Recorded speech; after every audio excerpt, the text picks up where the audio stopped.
ऊपर आज कल हमारे स्वास्थ्य मंत्री सौरभ जी ने मीटिंग ली थी पूरे स्वास्थ्य मंत्रालय की सभी एक्सपर्ट्स की।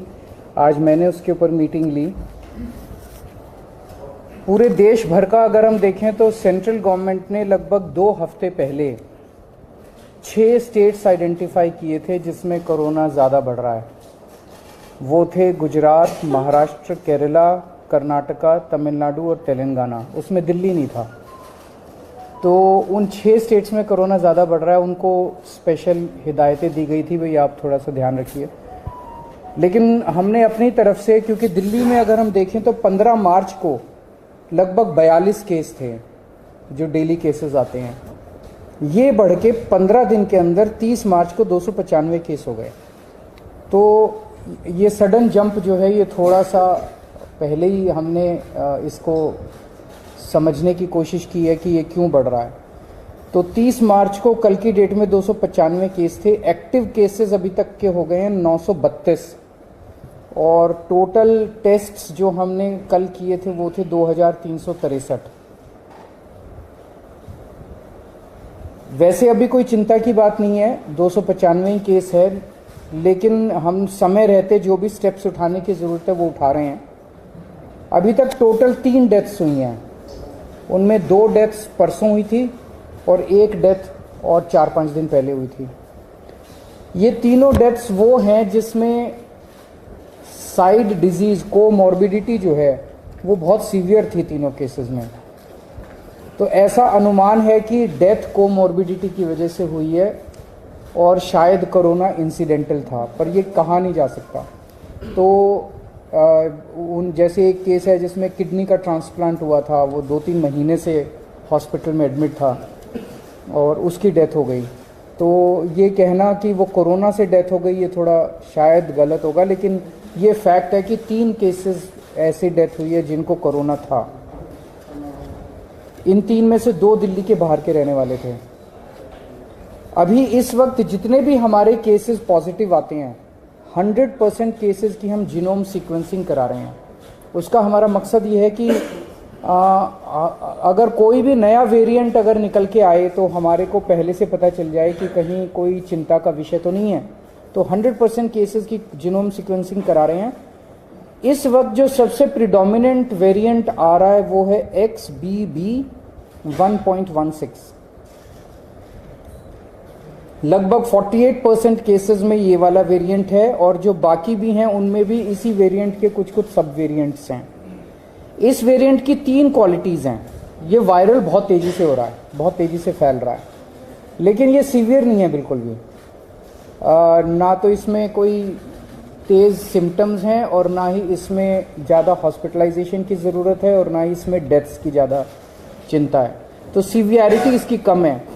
लेकिन इवेजन टू इम्यूनाइजेशन है कि अगर आपने वैक्सीन भी लगवा रखा है तो ये उसकी परवाह नहीं करता, ये उसके बावजूद भी ये इन्वेड कर जाता है। एक जो हम लोग दिल्ली में कर रहे हैं कि सीवेज जो है उससे हम एडवांस में पता करने की कोशिश करते हैं कि कहीं कोरोना तो नहीं आ रहा। तो मिड फरवरी तक जितने हम सीवेज के 7-8 जगह से पूरी दिल्ली में सैंपल उठाते हैं सीवेज के और उनको टेस्ट करते हैं। पहले अगर कोरोना आता है तो पहले सीवेज में कोरोना डिटेक्ट होना चालू हो जाता है। मिड फरवरी तक 0 कंप्लीटली पूरे दिल्ली में नेगेटिव था। उसके बाद से धीरे धीरे पॉजिटिव कुछ सैंपल्स में आना चालू हुआ और पिछले 15 दिन में अब ये सीवेज में पॉजिटिव इसके वो निकल के आ रहे हैं। हमारी इसको लेके पूरी तैयारी है। वैसे तो कोई भी चिंता करने की ज़रूरत नहीं है, बहुत कम अभी केसेस हैं और कोई सीवियरिटी भी नहीं है, लेकिन तैयारियों को देखते हुए हमारी 7,986 बेड्स हमारे अभी तैयार हैं कोरोना के लिए। इसमें ऑक्सीजन वाले बेड्स भी हैं, इसमें वेंटिलेटर बेड्स भी हैं, इसमें ICU भी हैं। 7,986 बेड्स हैं जिसमें से 66 बेड्स केवल ऑक्यूपाइड हैं। 66 RT-PCR के टेस्ट करने की हमारे पास सफिशिएंट क्षमता है। लगभग 4,000 टेस्ट हम सरकारी लैब्स में करने के लिए हमारे पास क्षमता है और प्राइवेट लैब्स में तो 1 लाख से ज़्यादा टेस्ट पर डे करने की क्षमता है। वैक्सीन भी बहुत अच्छा परफॉर्मेंस अभी तक रहा, नेशनल एवरेज से ज़्यादा अच्छा रहा। 18+ की कैटेगरी में तो लगभग सबको वैक्सीन लग चुकी है, और 18 से निचली उसमें आए तो फर्स्ट डोज सबको लग चुकी है, सेकेंड डोज भी 85% के लगभग लोगों को लग चुकी है। हमारे पास सफिशिएंट एम्बुलेंस है, सफिशिएंट ऑक्सीजन अवेलेबल है, सफिशिएंट ऑक्सीजन स्टोरेज की कैपेसिटी है। 26 मार्च को हम लोगों ने 38 सरकारी दिल्ली सरकार के हॉस्पिटल्स की खुद ब खुद एक मॉक ड्रिल की थी कि बाई चांस अगर हो जाए तो, और इसमें जितने मान लीजिए कोई इक्विपमेंट काम नहीं कर रहा था, ऑक्सीजन वाली अवेलेबल है नहीं है, वैक्सीनेशन, सारी चीज़ों की एक से ट्रायल करके देखा था कि सारी चीज़ें काम कर रही है कि नहीं कर रही। अब केंद्र सरकार के निर्देश आए हैं, 10 और 11 अप्रैल को एक बारी सारे सरकारी और प्राइवेट हॉस्पिटल्स की मॉक ड्रिल की जाएगी। इसके ऊपर दिल्ली सरकार एक कैंपेन चलाएगी, अब एक मीडिया कैंपेन चलाया जाएगा लोगों को कोरोना के बारे में जागरूक करने के लिए और एहतियात बरतने के लिए कि कोविड अप्रोप्रिएट बिहेवियर फॉलो किया जाए। एयरपोर्ट के ऊपर 2% के लगभग पैसेंजर्स को रैंडम टेस्टिंग की जा रही है, और जितने भी दिल्ली सरकार के हॉस्पिटल्स हैं सबको बोल दिया गया है कि आइसोलेशन वार्ड्स कोरोना पेशेंट्स के लिए रखे हैं। कहीं ऐसा ना हो कि किसी को बहुत सीरियस, मान लिया ILBS में किसी को किडनी ट्रांसप्लांट हुआ, उसको कोरोना हो गया, अब उसको कोरोना वाले हॉस्पिटल में नहीं ले जाएंगे हम, वहीं पे अगर आइसोलेशन बेड होगा तो वहीं पे उसको एक अलग वार्ड में कर देंगे, तो उसका कोरोना का किडनी का भी ट्रीटमेंट होता रहेगा और उसका कोरोना। तो हर अस्पताल के अंदर एक आइसोलेशन वार्ड की तैयारी की गई है।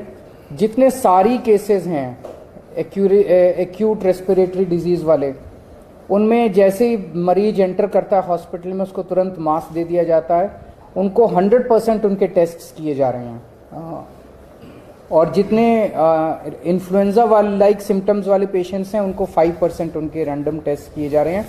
तो ओवरऑल दिल्ली में लोगों को घबराने की ज़रूरत नहीं है, सरकार पूरी तरह से नज़र रखे हुए और सरकार पूरी तरह से किसी भी इवेंचुअलिटी को फेस करने के लिए तैयार है। सर बूस्टर डोज का क्या स्टेटस है? क्योंकि हमने देखा था कि जब कोविड था तो बहुत सारे लोग बूस्टर डोज लगवाए थे, लेकिन अब बहुत कम हो गया, इक्के लोग ही जाते हैं बूस्टर डोज। इसका क्या स्टेटस है अपना? सर बूस्टर डोज अब नो लॉन्गर एजुकेटेड और अब जो है नहीं लगाई जाती। अभी मास्क की ज़रूरत, हम जितने भी जिनको भी सारी पेशेंट्स हैं जो कि इन्फ्लुएंजा लाइक सिम्टम्स हैं, इस तरह की सांस की बीमारियां, उनको हम सबको वो कहेंगे कि आप मास्क लगा के रखिए। लेकिन अभी केंद्र सरकार की तरफ से कोई गाइडलाइन नहीं है, और जैसे जैसे केंद्र सरकार गाइड करेगी हम उस पर स्टेप्स लेंगे।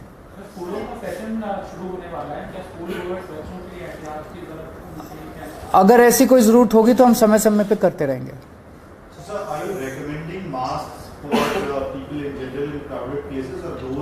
We are recommending masks to those who have respiratory disease like SARI, ILI, etc. Sir अक्सर ये देखा जाता है केस बढ़ते थे, हम रैंडम टेस्ट करा देते थे, खासतौर पर एयरपोर्ट और बस अड्डों पर। एयरपोर्ट पे 2% कर दी है, 2% सर उसको बढ़ाया जाएगा? ज़रूरत पड़ेगी तो बढ़ाएंगे, बिकॉज ये सारी चीज़ें जो भी हम कर रहे हैं, देखिए सबसे ज़्यादा एक्सपर्टीज केंद्र सरकार के पास है, and we look up to the central government for giving guidelines from time to time. जैसे जैसे केंद्र सरकार हमें गाइड करेगी हम उसको पूरी तरह से फॉलो करेंगे। उसको आपको याद होगा कि डिजास्टर मैनेजमेंट से अलग कर दिया गया था कोविड को, so now this is not being monitored by DDMA और NDMA। Thank you.